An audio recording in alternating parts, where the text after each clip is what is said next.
Abra no Evangelho de João, no capítulo 3, versículo 1. Vamos ler do 1 até o 6. Evangelho de João, capítulo 3, versículo 1. Aí a palavra do Senhor vai dizer assim: Havia entre os fariseus um homem chamado Nicodemos, um dos principais dos judeus. Esse de noite foi ter com Jesus e lhe disse: Rabi, sabemos que és mestre vindo da parte de Deus, porque ninguém pode fazer esses sinais que tu fazes, se Deus não estiver com ele. A isso respondeu Jesus: em verdade te digo que se alguém não nascer de novo, não pode ver o reino de Deus. Perguntou-lhe Nicodemos: como pode um homem nascer sendo velho? Pode porventura voltar ao ventre materno e nascer segunda vez? Respondeu Jesus: em verdade te digo, quem não nascer da água e do Espírito não pode entrar no reino de Deus. O que é nascido da carne é carne, o que é nascido do Espírito é Espírito. Não te admires de eu te dizer, importa-vos nascer de novo. Obrigado, Pai, por essa palavra, porque a Tua palavra é viva, ela não é apenas letra, mas ela é vida. Ela faz o nosso espírito viver, ela é o fruto da vida, ela faz com que o nosso espírito seja eterno, com que o nosso espírito seja espírito forte, restaurado, renovado. Que essa palavra nessa noite possa nos alinhar com a Tua vontade, em nome do Senhor Jesus. Amém. Você pode se sentar, querido.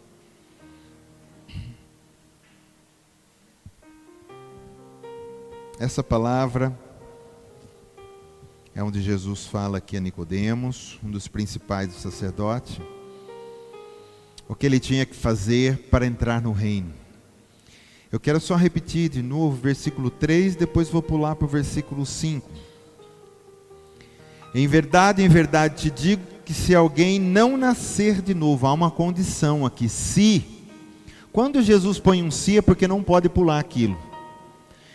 Então ele põe essa condição: se alguém não nascer de novo, há uma negação aqui também, e ela não pode ser mudada, não pode ver o reino de Deus. E esse reino fala tanto desse reino que foi inaugurado depois, da cruz, depois do Pentecostes, que está no nosso meio, o reino invisível, onde a gente encontra paz, alegria, cura, libertação, direção, revelação, Esse reino que tem nos dado tantas coisas espirituais para nós e físicas também, da onde nós buscamos o nosso sustento, a nossa vida. E fala também de um reino futuro, que esse reino é invisível para a igreja agora, mas depois ele vai se manifestar na terra, onde Jesus desce na terra, e ele com a igreja que somos nós, vamos reinar nessa terra toda com justiça e paz, onde haverá abundância, onde não haverá mais peste, onde não haverá mais doença, onde não haverá mais pobreza, onde não haverá mais maldição. Então Jesus está falando desse reino que é invisível agora, mas também depois vai se manifestar. Se não nasce, não pode ver esse reino. E o 5, ele diz, reforçando, mas com alguns acréscimos, onde ele diz assim: em verdade te digo, quem não nascer da água e do Espírito Santo não pode agora entrar. Agora ele não está falando que não pode ver, mas também não pode entrar nele. Tá? Aqui diz nascer da água. Ninguém nasce se não nascer pela palavra, pelo evangelho que é anunciado. Paulo vai dizer que tem que anunciar. A fé vem pelo ouvir e ouvir a palavra de Deus. O evangelho é que cura, o evangelho é poder de Deus para a salvação de todo aquele que nele crê, Paulo vai dizer.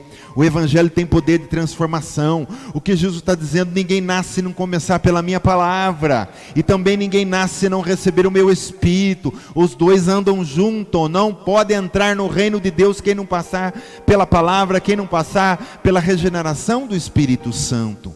Amém? Porque às vezes a gente acha que nasceu, mas ainda não nasceu. Entendeu? A gente tem que nascer de verdade.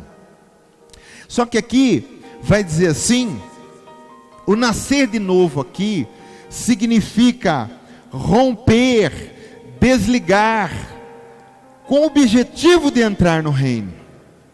É desligar de tudo, é desligar das coisas da terra, é romper com as coisas do mundo, é romper com as coisas da carne, é romper com as coisas que vêm de Adão. Quando fala nascer de novo, quando a gente nasce de novo de verdade, a gente rompe com a coisa que ficou para trás, amém? A gente se desliga dela. A criança quando nasce, quando ela acaba de nascer, qual a primeira coisa que o médico faz? Dá um tapa. A Del já foi mais, mas não era isso que eu queria ouvir. Alguns médicos, ao invés da criança chorar, ele que chora a hora que ele vê, né? Mas, o que ele faz, querido? O que precisa acontecer? Cortar o cordão, romper. A criança precisou, ela estava lá um tempo no ventre, nasceu. Por isso que Jesus compara com o nascimento. Nasceu, precisa cortar, romper com a mãe. Agora é uma vida que nasceu. Então o que precisa acontecer com a gente é romper, cortar os nossos laços com aquilo que a gente estava ligado, com aquilo que a gente cria, com as coisas do mundo que nos sustentavam, que na verdade não era a verdadeira vida, não era o verdadeiro sustento. Jesus vai dizer, o verdadeiro pão é aquele que vem do céu, não é o que vem da terra. A verdadeira paz é aquela que vem do céu, não o que vem da terra. A verdadeira alegria é a que vem do céu, não o que vem da terra. O verdadeiro gozo e prazer é o que vem do céu, não o que vem da terra. Só que precisa romper. Você quer entrar no reino? Você quer ver o reino? Você quer desfrutar do reino? Precisa haver um rompimento. E quando eu falo rompimento, aí eu não estou falando... A criança quando nasce, ela tem só um cordão. Mas tem gente quando vem para Jesus, tem dezenas de cordão, centenas de cordão. É ligado aqui, é ligado lá, é ligado em pessoas, em coisas, em vícios, em tal. A obra da cruz está pronta. Jesus já conquistou para você tudo lá. Ele levou sua maldição, ele levou vícios, ele levou doença, ele levou depressão, ele levou ansiedade, ele levou complexo de inferioridade, levou tantas coisas ali, querido. Aí ele diz para Nicodemos, você precisa nascer de novo, você precisa dar o passo, você precisa se entregar. Então, somos nós que vamos rompendo, porque às vezes a gente rompe uma coisa e outra, mas tem tantas ainda que precisa ser rompida. A gente precisa fazer uma decisão assim séria, né? De romper com tudo. Entrar, pegar a cruz e ir em frente com tudo, né? Não ficar olhando para a cruz e põe, e levanta, não sei se vou, não vou. Não, querido, Jesus diz, pegue sua cruz e siga-me, toma uma posição. Põe a cruz e começa a dar os passos, vem atrás de mim, que assim você vai ser meu discípulo. Amém? Então a gente precisa romper, a gente precisa cortar, a gente precisa, se nós queremos ver o reino, se nós queremos estar no reino, se nós queremos desfrutar do reino. Abre comigo 1 Coríntios 7, 29, primeira carta aos Coríntios, que são alguns versículos. Primeira carta aos Coríntios, capítulo 7, versículo 29. Olha o que Paulo vai dizer aqui. Eu acho que isso aqui é um pouco difícil de viver se nós não temos de verdade o Espírito Santo, se nós não nascemos de novo. Mas é possível, tá? Tudo é possível aquele que crê, amém? Isto, porém, vos digo, irmãos. E ele vai dizer aqui, o tempo se abrevia. O tempo se abrevia, sim ou não? Gente, tem tanta coisa acontecendo aí. Se você acompanhar as notícias, Jesus está tão perto. Então essa palavra é mais para nós hoje do que para Coríntios naquela época, tá? Porque é de verdade, o tempo se abrevia. Tanta gente vai ficar assustado, deprimido, desolado, quando estava esperando que Jesus ainda fosse demorar para vir, e de repente, pum, some todo mundo, e a pessoa vai dizer, puxa, fiquei, por que eu, né? E aí vem o arrependimento e a frustração. Mas nós temos que estar preparados. Você sabe se Jesus volta nessa madrugada? Você pode estar dormindo, e de repente você vai achar até que é um sonho, Mas depois você vai perceber que não é. Você vai falar, puxa, eu estou sonhando com arrebatamento. E daqui a pouco você vai ver que não é um sonho, é uma realidade. Você fala, puxa, não é que eu fui arrebatado? Mas você pode estar dormindo, acordar no outro dia, e de repente você não vê algum dos seus familiares, ou de repente você vai ter notícia de manhã e por tudo quanto é lugar, nas rádios, televisão, internet, dizendo, sumiu tantos milhões da terra, ninguém sabe para onde foi, piriri, pororó. Dizem que pode ser aquilo que estava na Bíblia, onde estava escrito que Jesus ia arrebatar os seus, tal. Então o tempo se abrevia, eu tenho que estar preparado. Pode ser nessa madrugada. Amém? Pode ser daqui a pouco.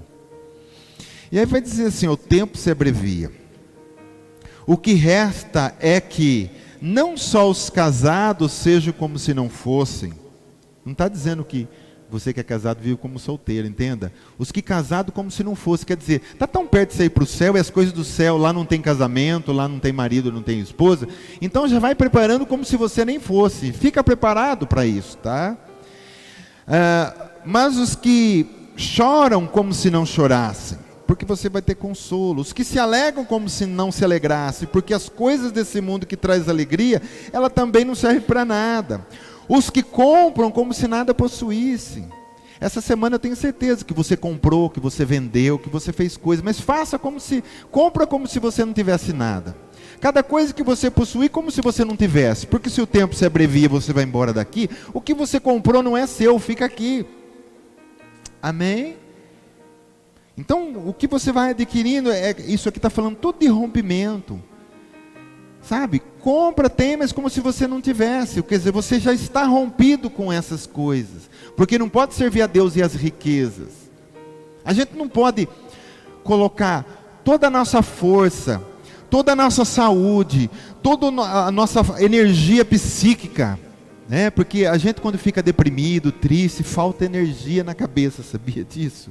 E a gente começa a barrar muitas coisas em nós, a gente fica travado. Até o nosso psíquico tem energia, o nosso corpo tem energia. Nós somos elétricos, sim ou não? Samuel que eu digo quando era pequeno, né, Samuel? Meu pai do céu, esse menino pulava que não parava nunca. Nós temos, sabe, mas rompe com tudo. A gente põe tanta nossa força nas coisas para ganhar e tal. Amém, precisa trabalhar, mas não prenda-se a isso. Faça isso, mas como se você não dependesse disso, porque daqui a pouco você não está mais aqui. Amém? Os que compram, como se nada possuíssem. E os que se utilizam do mundo, como se dele não usassem. Porque a aparência deste mundo passa. Amém. Esse texto está falando nada mais, nada menos do que romper. O tempo se abrevia, é para nós hoje, é a nossa geração. Olha, querido, que honra, a nossa geração é a geração do arrebatamento. Não foi a geração passada, e nem a outra, e nem a outra, e nem a outra, e nem a de Paulo, nem vai ser da frente. Nós fomos sorteados, é a nossa geração. Entendeu? É a nossa geração o arrebatamento. Então o tempo se abrevia. O que eu preciso fazer? Se eu quero ver o reino, se também quero entrar no reino, onde Ele vai instituir o seu milênio aqui, eu tenho que nascer de novo, eu tenho que romper. Eu tenho que viver no mundo como se nada dele eu usasse. Você entendeu? Estar cortado com tudo. A gente só usa as coisas do mundo, a gente só trabalha, a gente estuda, mas as coisas do mundo, porque as profissões, tudo tem a ver com as coisas do mundo, amém. Mas como se também eu não fosse precisar disso aqui para sempre. A pessoa que está hoje empenhando sua vida, por exemplo, na medicina. Aí eu pergunto para você no céu, ele vai precisar de médico no céu? A medicina é para aqui, é para agora, e amém, tem que estudar, quem gosta de estudar, né? Mas viva estudando como se você não fosse precisar daquilo, porque daqui a pouco o tempo se abrevia, eu não vou estar aqui, eu não vou nem ser médico no céu. Glória a Deus. Precisa romper. Se eu quero ver o reino. Aquele jovem rico, quando foi com Jesus, a gente sabe da história. Ele queria a vida eterna. Ele queria até saber do reino, sim. Ali não fala, mas claro que a vida eterna com o Messias, com o reino. Eles conheciam a lei, que viria um Messias que se assentaria no trono, descendente de Davi, e para sempre reinaria com ele e tal. Mas ele não quis romper. Porque as posses era tudo que ele tinha, era a âncora da vida dele, estava nas suas posses. Sempre quando a Bíblia fala que é difícil um rico entrar no céu, não é porque ter muito dinheiro é pecado, é porque normalmente quem tem muito dinheiro tem muita dificuldade de soltar aquilo. Mas tem gente que tem, não tem problema nenhum. A pessoa tem e ela vive também como se não tivesse. Mas a maioria dos ricos se prende à riqueza. Esse jovem era rico, mas ele conhecia a lei, ele era um religioso. Só que quando Jesus disse para ele, você quer a vida eterna de verdade? Então vende tudo e dá aos pobres. Ele abaixou a cabeça e triste, ele foi embora. Tipo assim, puxa, entre a vida eterna e eu largar tudo que eu tenho, olha o que ele optou, eu prefiro ficar com as minhas coisas. Então precisa romper. Já não é o caso, por exemplo, de Zaqueu, foi um caso contrário. Zaqueu, eu acredito que não seria nem um religioso, ele era alguém que cobrava impostos. Ele não era um religioso, a Bíblia não fala disso dele. Só que quando Jesus disse assim para ele, hoje Zaqueu, eu preciso ficar na sua casa, ele desce correndo da árvore, e antes que Jesus fale alguma coisa, ele foi rompendo. Qual que era o problema dele? Ele sabia, eu sou ladrão, eu roubei as pessoas. Ele disse, Senhor, se eu roubei alguém, eu vou restaurar 4 vezes mais. E tudo que eu tenho, agora está falando daquilo que ele enriqueceu, metade eu vou dar para os pobres. Jesus pediu isso para ele? Não. Mas ele foi uma pessoa que rapidamente se dispôs a romper com aquelas coisas. Então precisa ver, se nós às vezes somos o jovem rico, nosso coração é como o do jovem rico ou como o do Zaqueu. Às vezes somos religiosos, às vezes vemos no culto, às vezes fazemos tudo que os crentes fazem, mas será que lá no fundo eu rompi? Seja com a riqueza, seja com outras coisas. Tem gente que não é riqueza, mas são outras coisas. Ou eu sou como Zaqueu, sabe, eu sei que eu sou pecador, eu sei que preciso da graça, eu sei que, sabe, eu sou pó, eu sei que eu sou pequeno, mas eu quero esse Deus e eu quero romper com as coisas. Porque Zaqueu entendeu tão rápido que ele precisava romper para estar com o Senhor. Romper para não perder Jesus. Agora uma coisa é certa, se a pessoa não quer romper com a riqueza, se ela não quer romper com o mundo, se ela não quer romper com os vícios, se ela não quer romper com os prazeres, mas um dia haverá esse rompimento, porque a morte faz romper. A morte é uma coisa que ela faz romper com todas as coisas desse mundo. Aquilo que o crente não fez em vida vai acontecer na morte. Aí ele vai romper com a riqueza não vai acompanhar ele, né? Os prazeres não vai acompanhar, nada vai acompanhar ele. Aí depois desse rompimento, se ele não rompeu em vida, vai ser rompido, mas agora ele vai para um lugar que não é muito bom. Por isso o tempo de romper é aqui e agora. Diz para quem está do teu lado, o tempo de romper é aqui e agora. Então rompa com o pecado, querido. Rompa com o coração que não está muito bom. Rompa com essa coisa que está fazendo mal para você. A gente sabe que faz mal para nós. Tem muita gente, por exemplo, tem muitos crentes, tem gente que até gosta de ouvir essas pregações, né? Que tem gente que fala por aí assim, ó, por incrível que pareça, tem pastores que falam isso. Não tem nada a ver. Você pode ouvir música do mundo. Olha, ele já está falando música é do mundo. Pega a latinha, pega isso, pega lá, pega a mulher, pega aqui, pega aquilo lá. Aí você fala assim, mas eu gosto muito. Só que Jesus, ele ama muito, mas ele é muito sincero, ele é justiça. Se você não romper, você não tem parte comigo. E nem todas as coisas que nós vamos romper vai nos dar prazer. E eu até adianto para você que dá mais desprazer romper do que prazer, porque a carne gosta daquilo. Mas o seu espírito que é nascido de novo, não, diz a carne. Eu digo não para você. Ouvido, você não vai ouvir mais música do mundo. Boca, você não vai mais falar palavrão. Mente, você não vai mais pensar o que o mundo pensa. Mas nós vamos pensar de acordo com a palavra. E da minha boca sairá os oráculos de Deus, as coisas de Deus. Que não saia da nossa boca, Paulo vai dizer, chocarrices, né?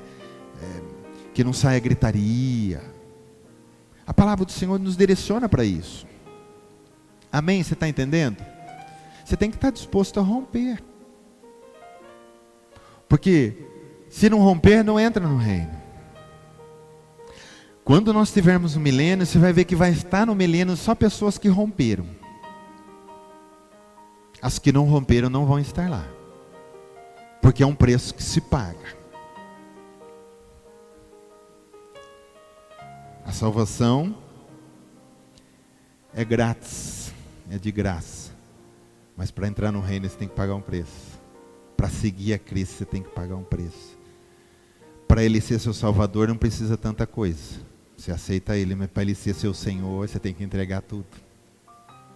O escravo, quando ele tinha um Senhor, ele não tinha direito de nada. Ele não decidia, ele não pensava, não era ele. Tudo o Senhor direcionava ele.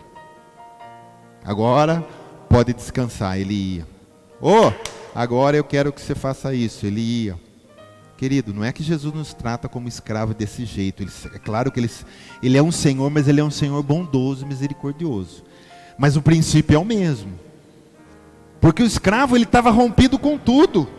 Com tudo, tudo. Ele estava ali só para servir o seu Senhor. Então, às vezes, ter Jesus como Salvador não é difícil. A pessoa entrega, ela entende, mas para ter como Senhor, você vai ter que romper com tudo. E Ele não aceita que de todos aqueles cordões umbilicais que estão ligados com tantas coisas, Ele não aceita que fique um. Ele não aceita que fique nenhum. Você tem que romper com tudo. Por isso que a Bíblia vai falar, a tipologia é morre, acabou, foi crucificado, não existe mais. E doa o que doer para a carne, não importa, a carne vai. Entendeu? Às vezes a gente vai orar, o corpo não quer, né? Às vezes eu oro lá na fábrica e é piso assim, e eu boto o joelho no chão. Aí o corpo já fala assim, né?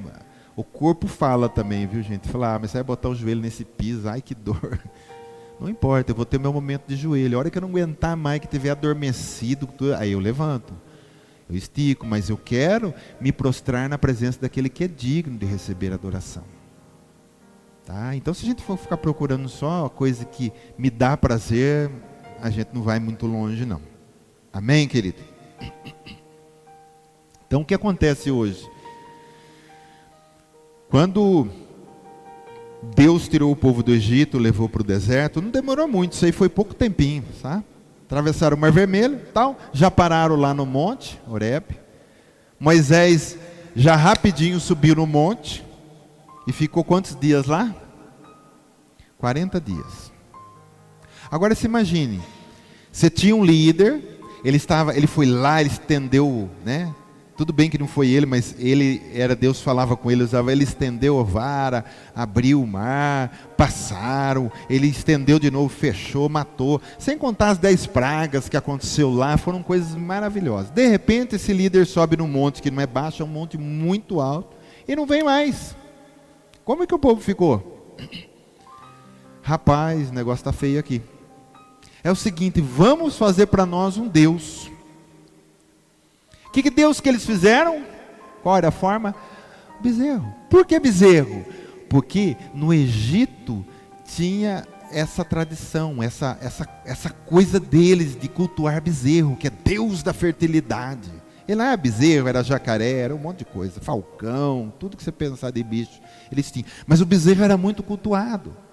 E aí falou para Arão, que era irmão de Moisés, que foi aquele que na realidade era a boca de Deus onde Moisés estava, porque Moisés disse assim, minha língua é pesada, então Deus disse assim, então leva o teu irmão Arão, ele vai ser minha boca. Aí falaram para Arão, faz para nós um Deus aí. O Arão fez o quê? Pegou o ouro que eles tinham lá, tiraram os pendentes e tal, e fez um bezerrão bonito. E aí, querido, com toda a força, eles começaram a adorar aquele bezerro. E você sabe o que eles disseram? Olha lá, apontaram para o bezerro e disse, esse é o Deus que nos tirou do Egito. Olha lá. E eles sabiam que não eram. Sabe por quê? Porque Deus é invisível, mas a sua manifestação é visível. Eles não viram Deus de uma forma, não tocaram. Por isso que é chamado nos estudos que falam totem, que são esses deuses que precisam ser tocados. Querido, nós não precisamos tocar nada, não. Fizeram o bezerro, começaram uma grande festa. Deus lá em cima disse para Moisés: pode descer lá embaixo que o povo já está pervertendo, e eu vou destruir todo mundo. Aí Moisés desce, quando chega lá o povo está na maior festa, com o maior prazer e alegria, com toda a sua força, porque era barulho de festa mesmo, por causa de um bezerro, por causa de algo palpável. Aí você fala: pastor, isso não existe mais. Querido, a igreja hoje tem tantos bezerros de ouro. As pessoas querem coisas que sejam palpáveis. Eu quero carro, eu quero apalpar a parede da minha casa, eu quero apalpar coisas, eu quero sentir coisas. E a gente precisa romper com isso. O nosso Deus é Deus invisível. Que adorem em espírito e em verdade, são esses adoradores que Deus está procurando, não aqueles que querem os seus bezerros para apalparem. E nós precisamos romper com essas coisas palpáveis. A Bíblia vai dizer em Hebreus que o mundo invisível foi criado primeiro que o visível. Ele é mais real, então é esse Deus invisível, é esse mundo invisível. É esse reino invisível, é nele que eu devo viver. E tudo aquilo que é palpável e visível, eu não posso botar minha vida em cima disso, porque isso é passageiro. E não me leva para lugar nenhum. Amém, querido? Estou pouco me lixando se tem um bando de gente aí que falta miolo na cabeça, dizendo: ah, Deus não existe, prova para mim que Ele existe. Aí quando essas pessoas estiverem queimando no inferno, se Deus permitir, eu queria descer lá e dizer: está doendo? Tá. É inferno? É. Prova para mim que está doendo. São realidades. Como que pode nós, pessoas o corpo nosso é tão perfeito, embora o homem, com o seu pecado acabou acontecendo algumas coisas, mas ele é perfeito, o nosso corpo. Se você pegar, eu não vou saber falar para você, porque é o cientista cristão que falou uma vez, mas se você pegar o DNA, e pegar lá um micro, ele falou o tamanho lá, é tão pequenininho, você pegar ele, disse que cabe não sei quantas 1000 bíblias de informação, só num negocinho do seu DNA. Imagina o seu corpo todo. Quer dizer que isso aí foi criado do nada? Paulo vai dizer: as coisas visíveis apontam que existe um Deus que criou todas as coisas. Então, queridos, se as pessoas não creem em Deus, tem muitas pessoas que falam: ah, mas se eu não pôr o manto no culto, as pessoas precisam palpar para crescer a fé, querido. Que tipo de fé? Hoje tem muito tipo de fé, esse tipo de fé não serve para Deus. Tomé, você creu porque você me tocou. Felizes são aqueles que não me viram, mas creram. Não me tocaram, mas creram que eu ressuscitei. Eu e você não tivemos o privilégio de Tomé, de ver Jesus e apalpá-lo, nem de viver com ele fisicamente como eles viveram, mas a mesma fé que todos aqueles que tiveram, que ele ressuscitou e não viram, nós também temos aqui. Amém? Jesus está aqui, Ele é real. Onde 2 ou mais estiverem reunidos, eu estou no meio deles. Jesus está aqui. E eu não preciso do bezerro de ouro, eu tenho que romper com essas coisas. Eu tenho que estar ligado naquilo que é invisível, ninguém crê. Mas dentro do meu coração, eu tenho uma certeza tão grande, uma paz tão grande, coisas tão maravilhosas acontecem aqui, que eu tenho certeza, mesmo que todo mundo diz: ah, eu não creio, isso é coisa de sua cabeça. Pode fazer o que quiser, mas se eu não conseguir explicar, eu sei que eu sinto no meu espírito, e isso é certeza. Amém, querido?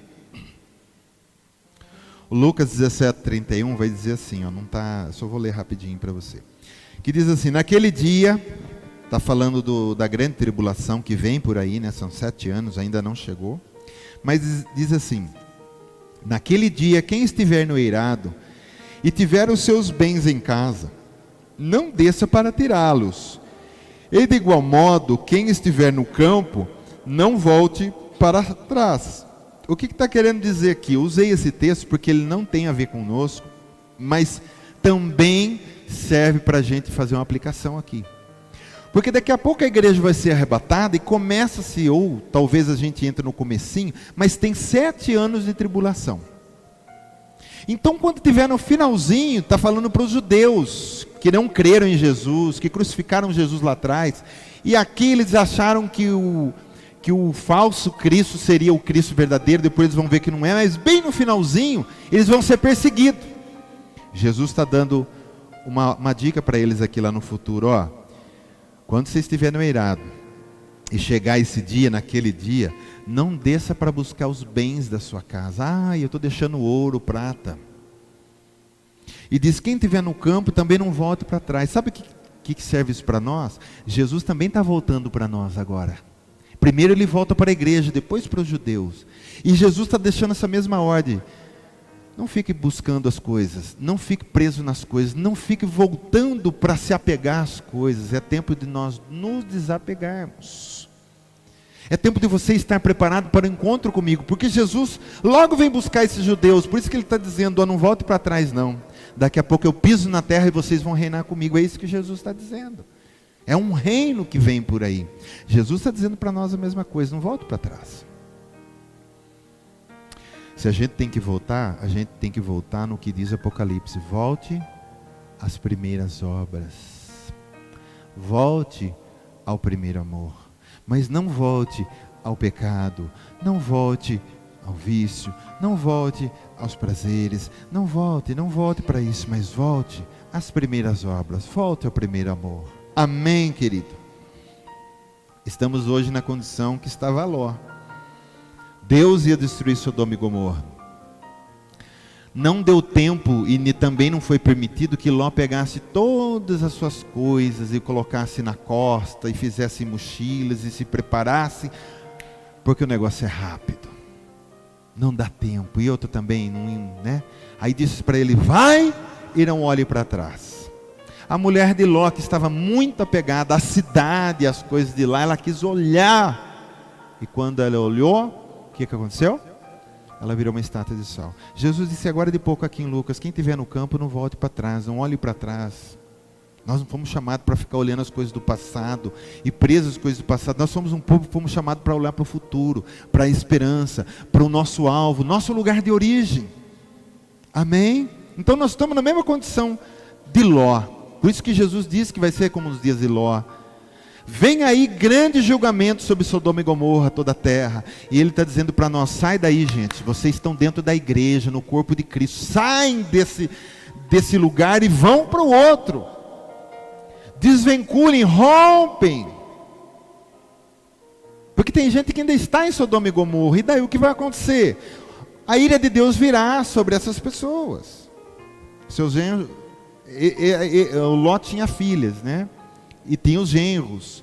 E lá no texto diz assim, quando Ló falou, porque o Ló também queria que os genros fossem salvos, e disse para ele, olha, Deus vai mandar fogo e vai destruir Sodoma e Gomorra, os anjos estão aqui, disseram. E lá o texto diz assim, e eles gracejaram e acharam que Ló estava de brincadeira. Morreram junto.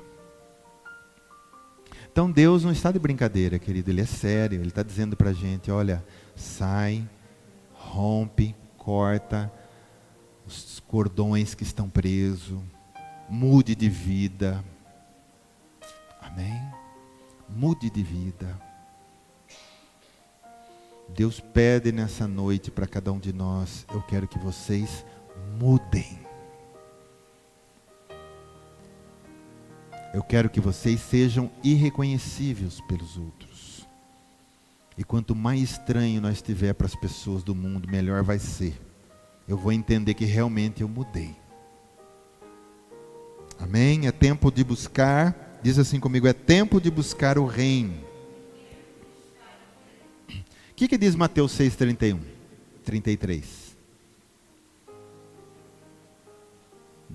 Esse versículo é fácil de decorar. Busquem em primeiro lugar o reino de Deus e a sua justiça, e as demais coisas vos serão acrescentadas.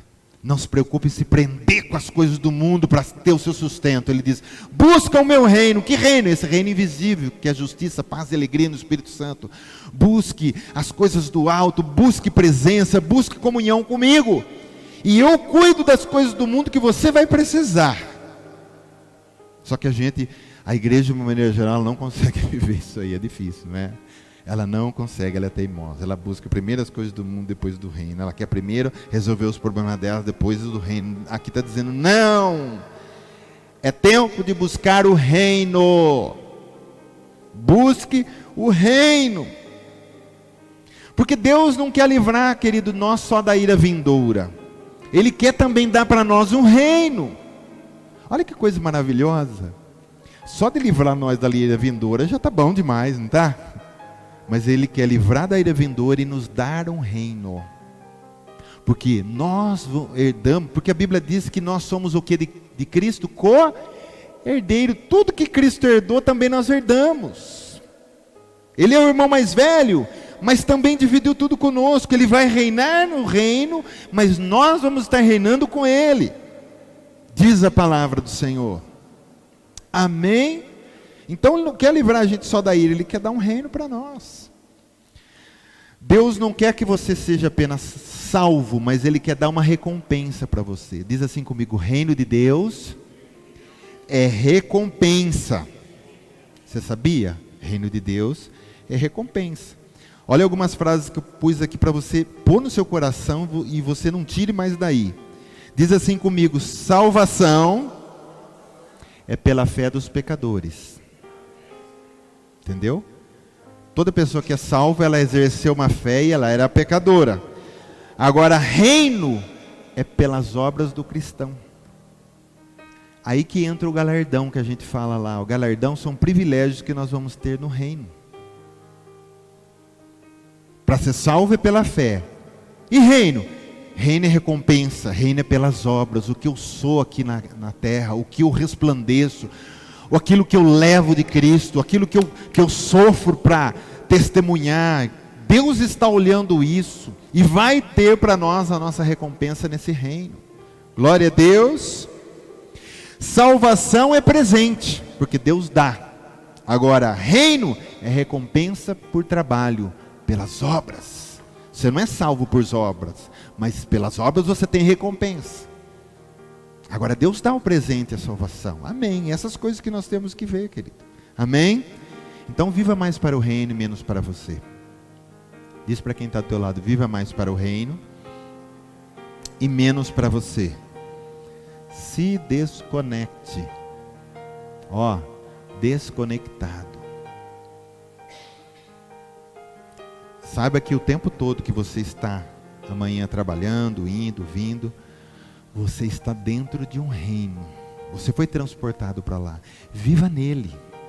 Você vai ver que as coisas que você precisa fazer aqui da terra, elas vão fluir melhor. Você não vai perder a sua paz. Você não vai perder a sua unção. Amém? Fala a verdade para mim. Se a gente esperar as coisas das pessoas, do mundo, a gente não se frustra, sim ou não?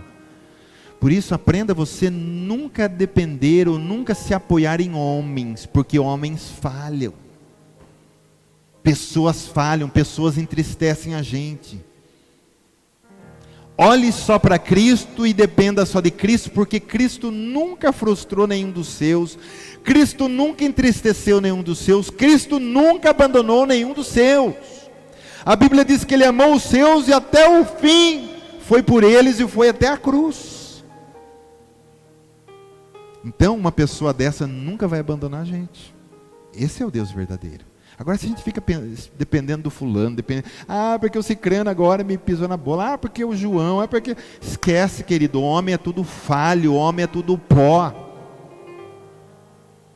Amém? Dependa do Senhor só. Olhe só para Ele. As pessoas que te rodeiam, deixa para lá. Eu quero ler uma última passagem, Filipenses 3,13, só para a gente encerrar, que diz assim: irmãos, Paulo está dizendo, quanto a mim, não julgo havê-lo alcançado. Paulo estava aqui numa busca. Mas uma coisa eu faço. Aí ele vai dar a dica: esquecendo-me das coisas que para trás ficam.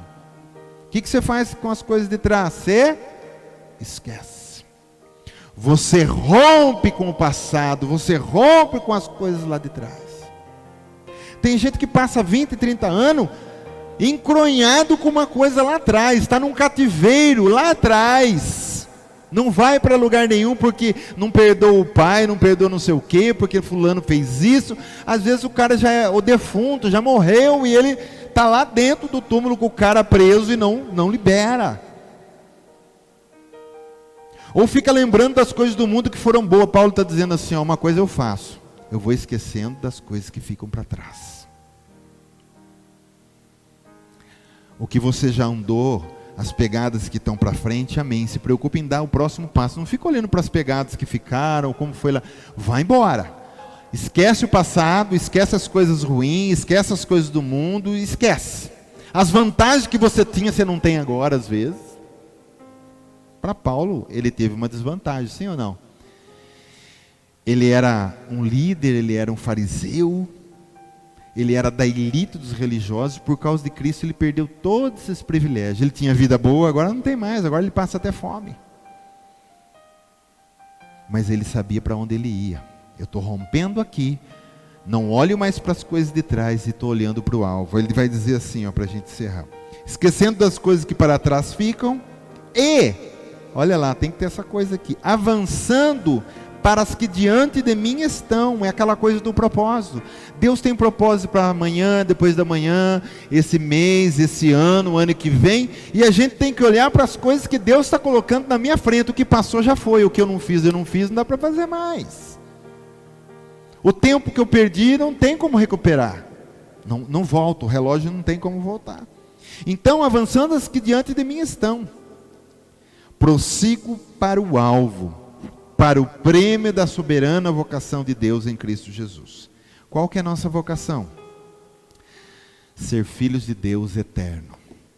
Deus nos chamou para ser filhos. Olhe para o alvo, siga em frente para o seu prêmio. Querido, nosso prêmio só será recebido o dia ou que nós formos arrebatados e até lá estivermos firmes no Senhor, ou quando o nosso coraçãozinho parar. Enquanto está batendo, eu tenho que pagar o meu preço, eu tenho que olhar para o alvo, eu tenho que seguir para o alvo, eu tenho que esquecer das coisas que ficam para trás, eu tenho que avançar o que o Senhor está pondo na frente de mim.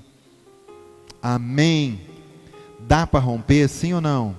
Dá, porque o Espírito Santo, ele é poder de Deus, ele está dentro de nós, ele libera poder para quebrar todo jugo. Ele libera poder para romper tudo aquilo que está amarrando a gente. Ele nos dá direção, ele revela. Porque ele conhece nós melhor do que nós mesmos. Então muitas vezes ele vai mostrar, a gente vai olhar, você vai falar: é você, filho, aí, passa a tesoura aí, rompe com isso, que eu estou com você. Eu te libero o poder, mas você tem que fazer isso. Amém? Vamos nos colocar em pé?